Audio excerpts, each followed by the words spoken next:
എന്റെ പ്രിയപ്പെട്ടവരോട് എനിക്ക് പറയാനുള്ളത്, മക്കളെയൊക്കെ ശ്രദ്ധിക്കുക. നമ്മുടെ വീട്ടിൽ കണ്ടവർക്ക് കയറി നിരങ്ങാനുള്ള അവസരം നിങ്ങൾ കൊടുക്കരുത്. എന്റെ പ്രിയപ്പെട്ട ഉമ്മമാരോട് ഉപ്പമാരോട് എനിക്ക് തരാൻ കഴിയുന്ന ഏറ്റവും നല്ലൊരു ഉപദേശം, നമ്മുടെ മക്കളെ നമ്മൾ സൂക്ഷിക്കുക. സ്വന്തം മക്കളുടെ കാര്യം വരുമ്പോ എല്ലാരും മാറും.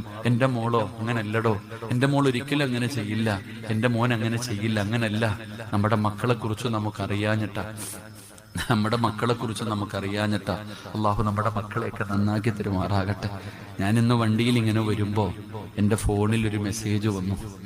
സത്യം പറഞ്ഞാൽ ആ മെസ്സേജ് വായിച്ചപ്പോൾ എനിക്ക് വല്ലാത്ത അത്ഭുതം തോന്നി, അതിനോടൊപ്പം എനിക്ക് സങ്കടവും തോന്നി. എന്റെ മൊബൈലിൽ ഒരു മെസ്സേജ് വന്നു. സത്യം പറഞ്ഞാൽ അത് നമ്പര് മാറിയിട്ടതാണെന്ന് എനിക്ക് മനസ്സിലായി.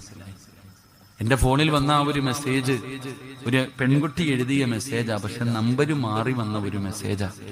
അത് വായിച്ചപ്പോ വല്ലാത്ത സങ്കടം തോന്നി. അള്ളാഹു നമുക്ക് ഈമാൻ നൽകുമാറാകട്ടെ. എനിക്കിവിടെ വെച്ച് പറയാൻ പറ്റണില്ല. ഒരു പെണ്ണ് തന്റെ കാമുകൻ എഴുതി കൊടുത്ത ഒരു മെസ്സേജാ. ഏതോ ഒരു പെണ്ണ് വീട്ടിൽ ഫോൺ പിടിച്ചപ്പോ ആരാന്നറിയില്ല, ആ ഫോൺ മെസ്സേജ് എഴുതിയിട്ട് നമ്പർ ഇങ്ങനെ അടിച്ചപ്പോ തെറ്റിപ്പോയതാണെന്ന് എനിക്ക് മനസ്സിലായി. ആ കുട്ടി പറയുന്നുണ്ട്, ഞാൻ ടെസ്റ്റ് ചെയ്തപ്പോ ഞാൻ പ്രഗ്നന്റാ, എന്റെ കൈയും കാലും വിറയ്ക്കുന്നത്. അള്ളാഹു നമുക്ക് ഈമാൻ തരുമാറാകട്ടെ.